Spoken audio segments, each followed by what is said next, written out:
Dear viewers, Assalamu alaikum. Hope all you are well by the grace of Allah.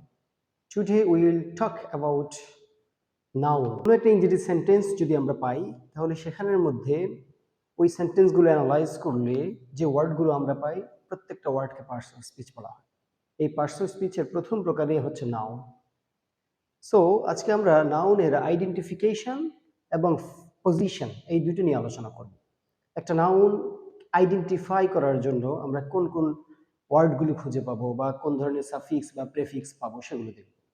আর হচ্ছে ওই নাউনটা কোন সেন্টেন্সের কোন পজিশনে বসে সেই জিনিসটা আমরা আলোচনা করব। So let's see the discussion. প্রথমে আমরা নাউনের আইডেন্টিফিকেশন নিয়ে একটু আলোচনা করি। আপনারা দেখতে পাবেন যে নাউনের আইডেন্টিফিকেশন আমরা যেটা দেখব সেটা হচ্ছে আমরা কিছু সাফিক্স যদি কোনো ওয়ার্ডের শেষে পাই। সাফিক্স মানে হচ্ছে কোনো ওয়ার্ডের শেষে কোনো শব্দাংশ যুক্ত হয় সেটাকে আমরা সাফিক্স বলে থাকি। সাফিক্সগুলো কি দেখি, যদি কোনো ওয়ার্ডের শেষে টিআইওএন শান থাকে, এসআইওএন থাকে, অথবা শিপ থাকে, মেন্ট থাকে, হুড, তারপরে ডোম, ইজম, নেস, এই যে এই সাফিক্সগুলো আমরা যদি পাই তাহলে সেই সাফিক্সগুলোর কারণে ওই ওয়ার্ডগুলো সাধারণত নাউন হয়। সো আমরা কিছু এক্সাম্পল এখানে এখন দেখি, যেমন অ্যাকোমোডেশন। আপনারা দেখুন অ্যাকোমোডেশনের এই যে শেষের সাফিক্সটা হচ্ছে টিআইওএন শান, তাহলে আমরা এই টিআইওএন পেয়ে অ্যাকোমোডেশনটা শেষে টিআইওএন থাকার কারণে আমরা এটাকে নাউন বলব। কিন্তু কিছু ওয়ার্ড আছে ব্যতিক্রম, যেমন মেনশন, মেনশনের শেষেও টিআইওএন আছে, কিন্তু this is not the noun, এটা হচ্ছে একটা ভার্ব। এইরকম ব্যতিক্রম কিছু থাকতে পারে, তবে জেনারেলাইজ যদি করি আমরা তাহলে টিআইওএন যদি থাকে that will be the noun.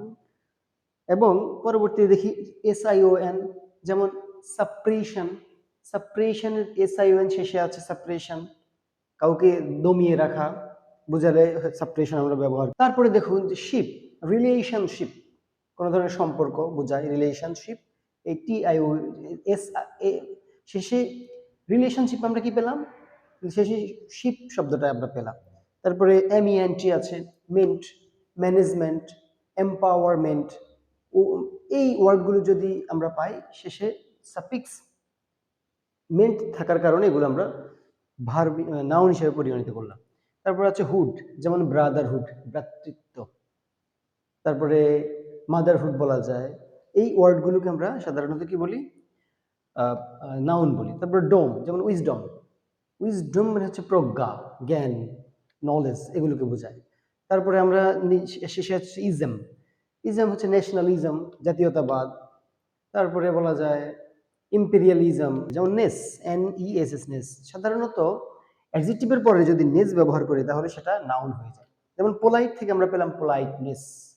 তো এই মোটা দাগে যদি আমরা বলি যে এই সাফিক্সগুলো থাকলে আমরা সেই ওয়ার্ডগুলোকে সাধারণত বলে থাকি হচ্ছে নাউন। ভার্বের সাথে যদি AL যুক্ত করি আমরা, ভার্বের সাথে AL যুক্ত করলে সেটা নাউন হয়।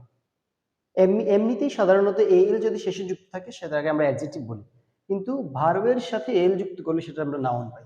যেমন সার্ভাইভাল শব্দটার ভার্ব ছিল হচ্ছে সার্ভাইভ, সার্ভাইভ থেকে survival, this will be the noun. এরপরে আরেকটা ওয়ার্ড যদি আমরা পাই সেটা হচ্ছে প্রপোজাল। প্রপোজাল মানে হচ্ছে কাউকে প্রস্তাব দেওয়া, প্রপোজ মানে প্রস্তাব দেওয়া, প্রপোজাল মানে প্রস্তাবনা, প্রস্তাব। তারপর রিমুভ, রিমুভাল থেকে, রিমুভালটা ভার্ব ওয়ার্ড হচ্ছে রিমুভ, রিমুভ থেকে রিমুভাল। প্রতিযোগিতামূলক পরীক্ষায় এইভাবেও প্রশ্ন আসে যে what is the noun form of remove, removal. What is the verb form of removal, will know that noun form of remove is removal. এভাবেও যে একটা ওয়ার্ড থেকে আর একটা পার্টস অফ স্পিচ থেকে আরেকটা পার্টস অফ স্পিচ ট্রান্সফর্ম করাও পরীক্ষাগুলোর মধ্যে এসে থাকে। এতক্ষণ আমরা ওয়ার্ডগুলো আইডেন্টিফাই করলাম যে কোন ওয়ার্ডটা কোথায় নাউন হয়, কিন্তু এই ওয়ার্ডগুলো কখনো কখনো এই নাউনটা সেন্টেন্সের কোথায় বসে এটা স্পেসিফিক। সেন্টেন্সের যে কোনো জায়গায় আমি নাউন বসাই দিতে পারবো না, যেখানে ইচ্ছে সেখানে আমরা ভার্ব বসাতে পারবো না। সুতরাং এটার একটা অর্ডার আছে। এখন এই অর্ডারটা আমরা দেখি যে what is the position of noun in a sentence, সেন্টেন্সের কোন পজিশনে কোনটা নাউন। Okay, let's see. প্রথমেই কোনো ভার্বের সাবজেক্ট হিসেবে নাউন আসে, ভার্বের সাবজেক্ট হিসেবে নাউন আসে। সাধারণত ভার্বের পূর্বে ভার্বের সাবজেক্টটা থাকে। এক্সাম্পল দেই, যেমন the teacher teaches us English, শিক্ষক আমাদেরকে শিক্ষাদান করেন, ইংরেজি শিক্ষাদান করেন। এই জায়গায় আমরা দেখতে পাই যে টিচেস, এই টিচেস ওয়ার্ডটা হচ্ছে ভার্ব। এর পূর্বে এই টিচের কাজটা করে কে? সেই লোকটাকে দ্য টিচার, টিচারকে নির্দিষ্ট করার কারণে এখানে দা ব্যবহার করা হয়েছে। তাহলে দ্য টিচার এই ওয়ার্ডটা মূল কাজটা করে, অর্থাৎ ভার্বের কাজ করে, অর্থাৎ ভার্বের সাবজেক্ট হিসেবে বসেছে। আরো সহজ করে বললে যদি আমরা প্রশ্ন করি, কে দিয়ে প্রশ্ন করি, কে কাজটি করে, বা কে শিক্ষাদান করে, শিক্ষক। এই হু বা কে দিয়ে প্রশ্ন করলে আমরা যে ব্যক্তি বা ব্যক্তিবর্গকে পাবো, সেটাকে আমরা বলি হচ্ছে ওই ভার্বের সাবজেক্ট। এখন ওই ভার্বের সাবজেক্ট হওয়ার কারণে এই টিচারটা হচ্ছে এই সেন্টেন্সের মধ্যে সাবজেক্ট। তাহলে এই সেন্টেন্সের টিচার সাবজেক্ট, এবং সাবজেক্টটা অলওয়েজ হয় হচ্ছে নাউন। তাহলে নাউনের পজিশনে প্রথমেই হচ্ছে সাবজেক্ট হিসেবে বসবে, সেটা হচ্ছে ভার্বের সাবজেক্ট হিসেবে এটা বসবে। ওকে, তাহলে এরপরে আমরা দেখি যে আরেকটা was, hearing of the case will be next of the month. এই কেসের, এই মামলা বা কেসের হিয়ারিংটা হবে পরবর্তী মাসে। এখানে এই উইল বি দা হচ্ছে ভার্ব, এই ভার্বের পূর্বে সাবজেক্টটা বসছে হিয়ারিং অফ দ্য কেস। এর মধ্যে আরো স্পেসিফিক করলে প্রথম প্রিপজিশনের পূর্বের অংশ হচ্ছে নাউন, ভার্ব, সরি না, এই সেন্টেন্সের সাবজেক্ট। স্পেসিফিক্যালি হিয়ারিং শব্দটা হচ্ছে এখানে সাবজেক্ট। তাহলে হিয়ারিং সাবজেক্ট হওয়ার কারণে এটা কিন্তু নাউন হয়ে গেল। এখন আপনারা বলতে পারেন যে আইএনজি যুক্ত আছে ভার্বের সাথে, ভার্বের সাথে আইএনজি যুক্ত থাকলে সেটা যদি নাউন হয়, দ্যাট উইল বি জেরান্ড। এই জেরান্ড এবং পার্টিসিপলের আমার আরেকটা ক্লাস আছে, সেটা দেখে নিতে পারেন। ওকে, আরেকটা সেন্টেন্স আমরা একটু দেখি, আই ইজ আ ওয়েটার। আমরা জানি আই যদি আমি বুঝাই তাহলে এটা হচ্ছে একটা প্রোনাউন, আই দ্বারা আমি বুঝালে সেটা হচ্ছে প্রোনাউন। কিন্তু এখানে আই ইজ আ লেটার, ভালো করে খেয়াল করুন, এটার বাংলা অর্থ হচ্ছে আই হচ্ছে একটি বর্ণ। তাহলে আই যদি একটা বর্ণ হয়, এটা বর্ণের একটা নাম বোঝাচ্ছে, এটা কিন্তু আই বলতে আমি বোঝাচ্ছে না, কারণ নামের পরিবর্তে বোঝাচ্ছে না, এটা একটা বর্ণকে বোঝাচ্ছে। এখন আমরা এটার অর্থের দিক থেকে চিন্তা করে দেখলাম যে আইটা হচ্ছে একটা নাম, কিসের নাম? একটা ইংরেজি বর্ণের নাম। সুতরাং এই আইটাও হচ্ছে এখানের মধ্যে কিন্তু এটা নাউন হিসেবে বসেছে। কিন্তু মূলত আই এর অর্থ যদি আমি বুঝাই তাহলে সেটা প্রোনাউন হয়ে যাবে। যেমন আমরা বলি যদি আই এম রিডিং আ বুক, আমি একটা বই পড়ছি, এখানে আই বলতে আমার একটা নাম আছে, এই নামের পরিবর্তে আমি আই ব্যবহার করি। নাউনের সেকেন্ড পজিশনটা হচ্ছে এটা ভার্বের অবজেক্ট হিসেবে ব্যবহৃত হবে। তাহলে ভার্বের অবজেক্টটা কেমন পাই আমরা? কে দিয়ে প্রশ্ন করলে আমরা পাই হচ্ছে ভার্বের সাবজেক্ট, এবং যদি আমরা কি বা ইট দিয়ে প্রশ্ন করি, ইট দ্বারা রিপ্লেস করি, তাহলে সেটা কিন্তু অবজেক্ট হয়। দেখুন, দে লাইক টু রিড বুকস, তারা বই পড়তে পছন্দ করে। এখন আমি এখানে বলি যে লাইক হচ্ছে এখানে মেইন ভার্ব বা ফাইনাইট ভার্ব। এটা সে কি পছন্দ করে? বই পড়তে, তাহলে বুকস, এই বুকসটা হচ্ছে এখানে সাবজেক্ট, ভার্বের অবজেক্ট। এখন আমি যদি এটাকে ইট দ্বারা রিপ্লেস করি, খেয়াল করি হয় কিনা, they like to read it, IT it, তাহলে ইট মানে এটি, এই ইট দ্বারা যদি কোনো কিছু রিপ্লেস করা যায় ভার্বের পরে, তাহলে সেই ইট দ্বারা রিপ্লেস করা ওয়ার্ডটা আমরা সাধারণত অবজেক্ট হিসেবে পরিগণিত করতে পারি। তো এখানে অবজেক্টটা কি? বুকস শব্দটা এখানে ভার্বের অবজেক্ট হিসেবে বসছে। আরেকটা সেন্টেন্স দেখুন যে পেইন্টার্স স্টাডি আর্ট।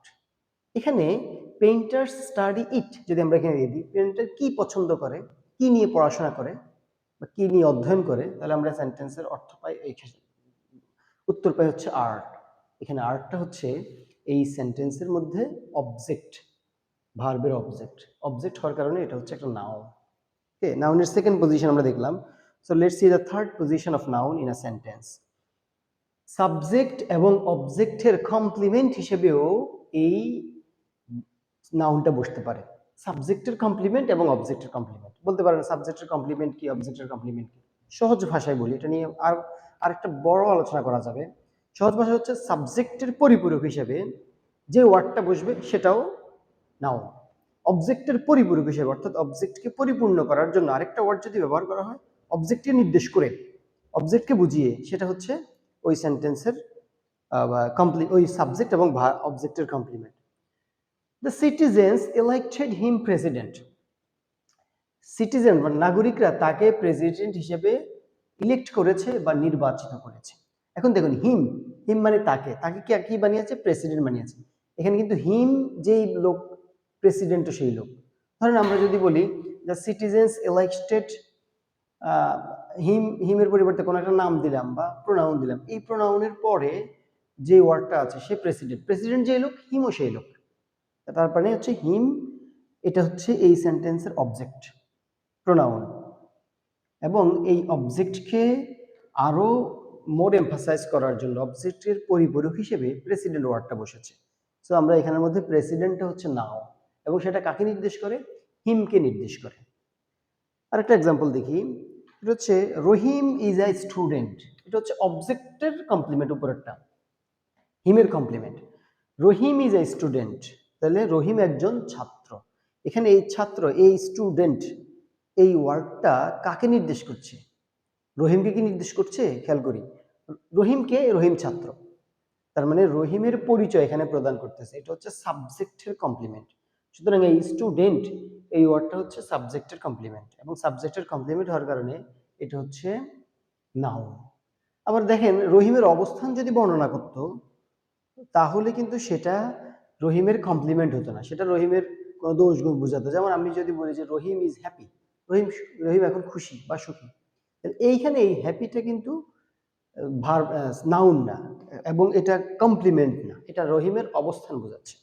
তো আমাদেরকে অর্থটাও একটু জানতে হবে, ওই নাউনকে বা প্রোনাউন বা যে কোনো ধরনের ওয়ার্ড বুঝতে হলে অর্থটাও আমাদের জানা প্রয়োজন। 4 নম্বর পজিশনটা আমরা দেখি একটা নাউনের। 4 নম্বর পজিশন হচ্ছে অবজেক্ট অফ প্রিপোজিশন। মনে রাখবেন, অবজেক্টটা যার অবজেক্টই বলে ওই অবজেক্টের শেষে বসে। সুতরাং প্রিপোজিশনের অবজেক্ট প্রিপোজিশনের শেষে পরে বসবে, প্রিপোজিশন প্লাস নাউন, এটা ব্যবহৃত হবে। তাহলে অবজেক্ট অফ প্রিপোজিশন কেমন সেটা দেখি। যেমন the matter is left in abeyance, এই এই ম্যাটারটি, এই বিষয়টি স্থগিত রয়েছে, স্থগিত হয়েছে। এখন এইখানে প্রিপোজিশন কোনটা বলুন তো? প্রিপোজিশন হচ্ছে এখানে ইন। ইনের পরে একটা মাত্র ওয়ার্ড পাচ্ছি আমরা, অ্যাবেয়েন্স। অ্যাবেয়েন্স শব্দ অর্থ স্থগিত করা বা মুলতবি করা। তার মানে এটা হচ্ছে একটা প্রিপোজিশনের অবজেক্ট হওয়ার কারণে এটা নাউন। প্রিপোজিশনের অবজেক্টটা হচ্ছে নাউন হয়, তাহলে প্রিপোজিশন আরেকটা পজিশন পেলাম। Let's see the another example, handle this matter with care. এখানে প্রিপোজিশনটা কি? এখানে প্রিপোজিশনটা হচ্ছে উইথ। উইথ আমরা প্রিপোজিশন পাই, এবং উইথের পর একটা মাত্র ওয়ার্ড পাই, সেটা হচ্ছে কেয়ার। এই কেয়ার ওয়ার্ডটা হচ্ছে অবজেক্ট অফ প্রিপোজিশন হয়ে এটা নাউন হয়েছে। ওকে, তারপরে দেখি নেক্সট, যেই এখানে যেটা আমি দেখালাম সে ডিটারমিনার। ডিটারমিনারের পরে নাউন আসবে। এই ডিটারমিনার অনেকগুলো ডিটারমিনার দেখলাম, 3টা রুলস একসাথে লেখা। ডিটারমিনারটা কি, এটার বিস্তারিত একটা ডিসকাশন আমার চ্যানেলের মধ্যে আছে, আপনারা কমেন্ট বক্সে সেই ভিডিওটা আমি লিঙ্কটা দিয়ে দেব। এখন দেখুন যে এই ডিটারমিনার, যেমন ডিটারমিনার হতে পারে আর্টিকেল, এ এন্ড বি, এই আর্টিকেলগুলো হতে পারে, অথবা দিস, যেমন এ ম্যান, এ এখানে ম্যানটাকে নির্দেশ করেছে, এটা ডিটারমিনার। তাহলে আর্টিকেল একটা ডিটারমিনার ধরলাম, তাহলে আর্টিকেলের পরে নাউন, একটা ওয়ার্ড থাকলে সেটা নাউন। আর্টিকেল বা ডিটারমিনারের পরে 2টা ওয়ার্ড থাকলে সেটা হবে, প্রথমটা হবে অ্যাডজেক্টিভ, পরেরটা হবে নাউন। নাউনকে মডিফাই করে সেটা অ্যাডজেক্টিভ হয়েছে। যদি আমরা 3টা ওয়ার্ড পাই তাহলে সাধারণত, আমি আবার বলছি সাধারণত, সেটা হয় কি, প্রথমটা অ্যাডভার্ব, পরেরটা অ্যাডজেক্টিভ, পরেরটা নাউন। কখনো কখনো এটার পূর্বে যে 2টা ওয়ার্ড আছে 2টাও অ্যাডজেক্টিভ হতে পারে। সেটার জন্য আমি আবার বলছি, ওই ভিডিওটা, ডিটারমিনারের ফুল ডিসকাশনের যে ভিডিওটা আছে সেটা আপনারা দেখে নিতে পারেন। ওকে, তাহলে আমরা এই 3টা রুলসের আলোকে কয়েকটা এক্সাম্পল সেট করে দেখি। এখানে লেখা আছে the person whom I saw is a girl. এখানে বলেন তো ডিটারমিনার কোনটা? বললাম যে আর্টিকেলটা হচ্ছে একটা ডিটারমিনার। এখানে আর্টিকেলটা কি? এখানে আর্টিকেলটা আমরা পেলাম হচ্ছে এ, তাহলে আর্টিকেলটা হচ্ছে এ, এ হচ্ছে ডিটারমিনার। ডিটারমিনারের উপর একটা মাত্র ওয়ার্ড পেলাম, গার্ল, তার মানে গার্লটা হচ্ছে এখানে নাউন। এরপরে দেখুন, the person whom I saw is a beautiful girl. আমি যে বালিকাটিকে দেখেছি সেটা খুব সুন্দর, সে সুন্দরী বালিকা। এখানে কোনটা ডিটারমিনার বা আর্টিকেল? সেটা হচ্ছে এ। এরপরে প্রথম ওয়ার্ডটা পেলাম হচ্ছে বিউটিফুল, পরের ওয়ার্ডটা পেলাম হচ্ছে গার্ল। গার্লটা পরের ওয়ার্ডটা হচ্ছে নাউন, এর পূর্বের ওয়ার্ডটা হচ্ছে বিউটিফুল। গার্লকে মডিফাই করেছে বিউটিফুল ওয়ার্ডটা, এবং এর পূর্বে ডিটারমিনার আছে। Okay, the person whom I saw is a very beautiful girl. আমি যে বালিকাটিকে দেখেছি সেটা খুব সুন্দরী বালিকা। এইবার অ্যাডজেক্টিভকে মডিফাই করার জন্য আরেকটা ওয়ার্ড চলে আসছে। এখানে 3টা ওয়ার্ড আছে, ভেরি, ভেরি আছে, বিউটিফুল আছে, এরপরে হচ্ছে গার্ল আছে, এবং এর পূর্বে আছে হচ্ছে অ্যাডজেক্টিভ, সরি ডিটারমিনার আছে এ। তাহলে এ এর পরে অ্যাডভার্ব, প্রথম ওয়ার্ডটা হচ্ছে অ্যাডভার্ব, পরের ওয়ার্ডটা হচ্ছে অ্যাডজেক্টিভ, পরের গার্ড ওয়ার্ডটা হচ্ছে নাউন। আশা করা গেল আপনারা এটা বুঝতে পেরেছেন। এবং এই যে এই পজিশন ডিটারমিনারের সাথে বা আর্টিকেলের সাথে এই পজিশনটা, এটা খুবই গুরুত্বপূর্ণ। এটা থেকে আমরা অ্যাডমিশন টেস্ট বা বিভিন্ন ধরনের কম্পিটিটিভ পরীক্ষায় এই রুলস থেকে অনেকগুলো পরীক্ষায় প্রশ্ন আছে। ওকে, এরপরে এখন আমরা যেটা দেখব, এই যে পুরো আলোচনার ডিসকাশনটা আমরা দেখলাম, এখন আমরা এই ডিসকাশনটা আর একটু ভালোভাবে কয়েকটা এক্সাম্পলের মাধ্যমে দেখি। প্রথমে এই দেখি যে এখানে আছে হচ্ছে I have no news for you, আমার তোমার জন্য কোনো সংবাদ নেই। এই সেন্টেন্সে দেখুন এখানে নো ওয়ার্ডটা, যেটা এই নো ওয়ার্ডটা কিন্তু ডিটারমিনার, ডিটারমাইন করছে কাকে, এরপরে আরেকটা নাউন আসছে। আরেকটা এক্সাম্পল আপনাদেরকে, আরেকটা রুলস আপনাদেরকে বলি, সেটা হচ্ছে একটা ডিটারমিনার বা আর্টিকেল এবং এরপরে একটা প্রেপোজিশন যদি থাকে, মাঝখানে একটা ওয়ার্ড থাকে, সেটা নাউন হয়। তাহলে এটা ডিটারমিনার, এরপর একটা প্রেপোজিশন আছে, মাঝখানে একটা ওয়ার্ড থাকলে সেটা হচ্ছে নাউন। এই হিসেবে চিন্তা করা যায় যেখানে নিউজ ওয়ার্ডটা হচ্ছে নাউন। তাহলে আরেকটা দেখি এক্সাম্পল। এখানে দেখুন বাট মি নো বাটস, কিন্তু কিন্তু করো না, এটার বাংলা হচ্ছে কিন্তু কিন্তু করো না। আরেকটা হচ্ছে অজুহাত দেখিও না। এই বাট মি নো বাটস, এখানে বাট আছে দুইটা, বাটটা হচ্ছে সাধারণত কনজাংশন আমরা জানি, কিন্তু এই সেন্টেন্সে দুইটা বাটের একটা বাটও কনজাংশন না। কেন কনজাংশন না? এটা পজিশন অনুসারে। এই বাট মানে হচ্ছে কিন্তু করা, এটা হচ্ছে ভার্ব। আর নো বাটস, এই বাটস মানে হচ্ছে কিন্তু। তার মানে এই নোটা, আমরা এর আগে বলেছি নোটা হচ্ছে একটা ডিটারমিনার, এবং নো এর পরে একটা মাত্র ওয়ার্ড যদি আমরা পাই, that word will be noun. এর আগের ডিসকাশনে আমরা দেখেছি। তাহলে এই বাটস যে ওয়ার্ডটা আছে, সেই বাটস ওয়ার্ডটার পূর্বে কি আছে? নো আছে, নো ডিটারমিনার, এরপরে বাটটা হচ্ছে, বাটস হচ্ছে একটা নাউন। তাহলে কনজাংশন নাউন হিসেবে বসতে পারে পজিশন অনুসারে, ঠিক আছে? যেমন একজন ব্যক্তি, সে যখন পড়ায়, তখন সে টিচার হয় তার পড়ানোর পজিশনের কারণে। যখন সে ক্লাসরুমে ক্লাস করে, তখন সে শিক্ষার্থী হয়ে যায়, স্টুডেন্ট হয়ে যায়। আবার যখন এই একই লোক যদি অন্য কোনো পেশায় কাজ করে, সে ওই পেশার ব্যক্তি হয়ে যায়। তার মানে তার যেই পজিশন আছে, সেই পজিশন অনুসারে তার পরিচয়টা পরিবর্তন ঘটতে থাকে। আশা করা গেল বুঝে গেছে। ঠিক সেম ভাবে এই পার্টস অফ স্পিচও পরিবর্তন ঘটতে পারে পজিশন অনুসারে। আর একটা সেন্টেন্স দেখি, his responsibility is not questionable. এখানে মাথায় রাখবেন যে যদি আমরা কোনো পসেসিভ পাই, পসেসিভ পাইলে, পসেসিভ পরের যদি একটা মাত্র ভার্ব ওয়ার্ড থাকে, তাহলে সেই ওয়ার্ডটা হয় নাউন। পসেসিভ হচ্ছে এখানে হিজ, দেয়ার, আওয়ার, মাই, এই ওয়ার্ডগুলো হচ্ছে পসেসিভ। এই পসেসিভ ওয়ার্ডগুলোর পরে যদি আরেকটা ওয়ার্ড পাই, সেই ওয়ার্ডটা হচ্ছে এখানে noun. His responsibility is not questionable, তার দায় দায়িত্ব কোনো প্রশ্নবিদ্ধ হয়নি। এখানে তার দায় দায়িত্ব, এই হিজ পসেসিভ, মালিকানা, সত্য বোঝাচ্ছে। রেসপন্সিবিলিটি এটা পসেসিভের পরে বসে এই জায়গায় নাউন আসছে, অর্থাৎ নাউন পসেসিভের পরেও ব্যবহৃত হতে পারে একটা পজিশনে। আর একটা দেখি, the writing of the letter was compulsory for me, আমার জন্য এই লেটারটি লেখা ছিল বাধ্যতামূলক। ওই প্রথম যেই এক্সাম্পলটা বলার সময় যেই রুলসটা বলেছি, যে যদি ডিটারমিনার এবং একটা প্রিপোজিশন থাকে, ডিটারমিনার এবং প্রিপোজিশনের মাঝখানে একটা ওয়ার্ড যদি পাই, সেই ওয়ার্ডটা হবে নাউন। তো সেই ওয়ার্ডটা নাউন, সুতরাং আমরা এখানে পাইলাম হচ্ছে দা ডিটারমিনার অফ প্রিপোজিশন, মাঝখানে একটা ওয়ার্ড পাইছি, এই ওয়ার্ডটা হয়ে গেল নাউন। ওকে, এবার দেখি, একটু আগে আমি বলেছি যে পজিশন অনুসারে ভার্বও কখনো নাউন হতে পারে, পজিশন অনুসারে প্রেপোজিশনও নাউন হয়ে যেতে পারে, পজিশনের উপর নির্ভর করে কোনো ধরনের অ্যাডজেক্টিভও নাউন হতে পারে। এবার সেটা একটু ডিফারেন্ট কিছু রুলস দেখি। অ্যাভাব, অ্যাভাব শব্দটি কিন্তু বোঝায় হচ্ছে একটা প্রিপোজিশন অনুসারে। এখন অ্যাভাব কি নাউন হতে পারে? অবশ্যই অ্যাভাব নাউন হতে পারে। দেখি, তাহলে আমরা প্রিপোজিশনকে নাউন হিসেবে বসাই। এখানে একটা সেন্টেন্স আপনারা দেখেছেন যে our blessings come from above, আমাদের আশীর্বাদ স্বর্গ থেকে আসে। যখন আমরা নাউনের পজিশন পড়েছি, সেখানে বলেছি যে প্রিপোজিশনের পর আরেকটা ওয়ার্ড থাকলে সেই ওয়ার্ডটা হবে হচ্ছে নাউন। এখন এখানে দুইটা প্রিপোজিশন একসাথে বসছে, দেখেন ফ্রম আছে এবং অ্যাভাব আছে। এখানে ফ্রমটা কিন্তু হচ্ছে প্রিপোজিশন, আর অ্যাভাবটা হয়ে গেল নাউন প্রিপোজিশনের অবজেক্ট হিসেবে। এখানে অ্যাভাব মানে উপর বোঝায় না, অ্যাভাব মানে হচ্ছে স্বর্গ বা হেভেন বা বেহেস্ত আমরা যদি বলি।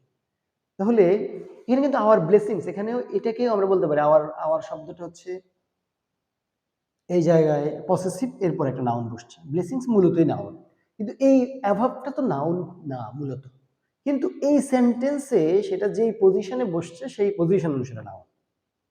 তাহলে ওয়ার্ডটা নাউন না হলেও সেন্টেন্সের পজিশনে বসার কারণে এবং অর্থের দিক থেকে সেটা নাউন হয়ে যায়। ওকে, এরপর আরেকটা ওয়ার্ড দেখি। আরেকটা ওয়ার্ড আমরা কি পেলাম, সেটা হচ্ছে টক। এই টক ওয়ার্ডটা কিন্তু একটা ভার্ব। টক মানে কথা বলা, কারোর সাথে কথা বলা। এই টক ওয়ার্ডটাও কিন্তু নাউন হয়ে যেতে পারে। এখন ভার্ব হিসেবে, ভার্বকে নাউন কিভাবে করা যায় দেখি। I have a talk to you, আমার তোমার সাথে কথা আছে। এবার বলুন তো, আপনারাই বলুন তো, এখানে আপনারা বুঝেন কিনা যে একটা আর্টিকেল আছে, এরপরে এখানে একটা প্রিপোজিশন আছে, আর্টিকেল এবং প্রিপোজিশনের মাঝখানে একটা ওয়ার্ড আছে, that word will be noun. আমার তোমার সাথে কথা আছে, আমি কথা বলছি না কিন্তু কথা আছে। অর্থের দিক থেকেও চিন্তা করি, আবার গ্রামারের দিক থেকেও চিন্তা করি, দুই দিক থেকেই এটা একটা নাউন। টক শব্দটা হচ্ছে একটা নাউন। কেন নাউন? কারণ হচ্ছে এটা হচ্ছে একটা ডিটারমিনারের পরে একটা মাত্র ওয়ার্ড বসছে, এর পরেরটা কিন্তু প্রিপোজিশন। তারপরে দেখি বেটার। বেটার ওয়ার্ডটা কিন্তু দেখেন, গুড, বেটার, বেস্ট। এই বেটারটা একটা অ্যাডজেক্টিভ, এটা হচ্ছে কম্পারেটিভ ফর্ম, সরি এটা হচ্ছে কম্পারেটিভ ফর্ম। এখন দেখুন অ্যাডজেক্টিভ হিসেবে কম্পারেটিভ ফর্মে একটা নাউন কিভাবে, না অ্যাডজেক্টিভ কিভাবে নাউন হিসেবে কাজ করে। Give place to your betters. এখানে দেখুন টু ইউর বেটার্স, এখানে টু প্রিপোজিশন আছে, এরপরে দুইটা ওয়ার্ড আছে। দুইটা ওয়ার্ডের পূর্বে এই ইউর ওয়ার্ডটা যেটা, সেটা হচ্ছে একটা পসেসিভ।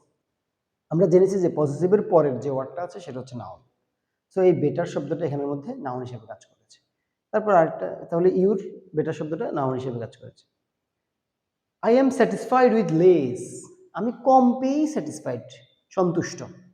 এখানে প্রেপোজিশন ইউর আছে, উইথ আছে, উইথের পরে লেস শব্দটা ব্যবহৃত হয়েছে। তাহলে উইথটা হচ্ছে প্রেপোজিশন এবং লেস যে শব্দটা আছে সেই শব্দটা হবে হচ্ছে নাউন প্রেপোজিশনের অবজেক্ট হিসেবে। এই আলোচনা যদি আপনাদের ভালো লেগে থাকে তাহলে চ্যানেলটি সাবস্ক্রাইব করুন এবং নিত্য নতুন এই ধরনের গ্রামাটিক্যাল ভিডিওগুলো পেতে আমাদের চ্যানেলের সঙ্গেই থাকুন।